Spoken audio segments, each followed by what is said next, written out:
John chapter 10. The Good Shepherd and His Sheep. 1. I tell you the truth.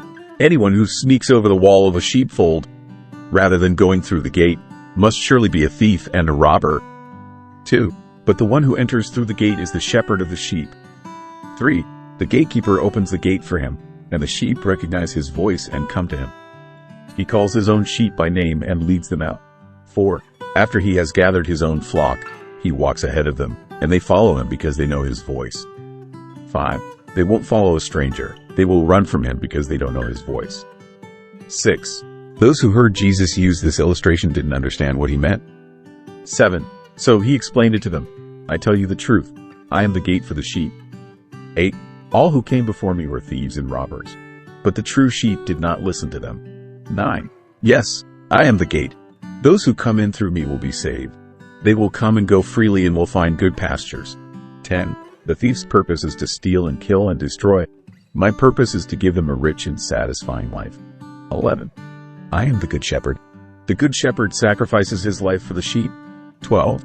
A hired hand will run when he sees a wolf coming. He will abandon the sheep because they don't belong to him and he isn't their shepherd. And so the wolf attacks them and scatters the flock.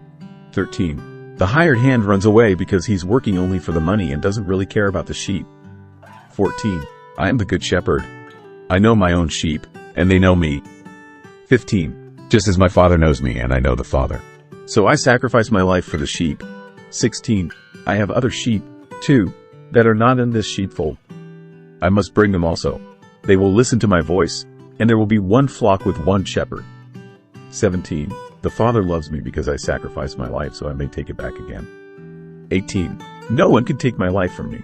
I sacrifice it voluntarily, for I have the authority to lay it down when I want to and also to take it up again. For this is what my Father has commanded. 19. When he said these things, the people were again divided in their opinions about him. 20. Some said, he's demon-possessed and out of his mind. Why listen to a man like that? 21. Others said, this doesn't sound like a man possessed by a demon. Can a demon open the eyes of the blind? Jesus claims to be the Son of God. 22. It was now winter, and Jesus was in Jerusalem at the time of Hanukkah, the festival of dedication. 23. He was in the temple, walking through the section known as Solomon's Colonnade. 24. The people surrounded him and asked, how long are you going to keep us in suspense?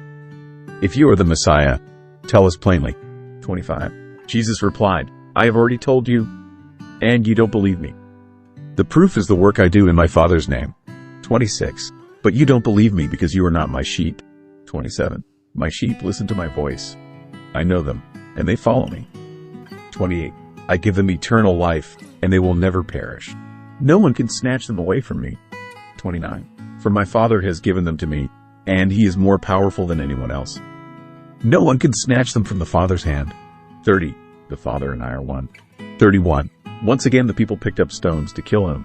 32. Jesus said, at my Father's direction I have done many good works. For which one are you going to stone me? 33. They replied, we're stoning you not for any good work, but for blasphemy. You, a mere man, claim to be God. 34. Jesus replied, it is written in your own scriptures that God said to certain leaders of the people, I say, you are gods. 35.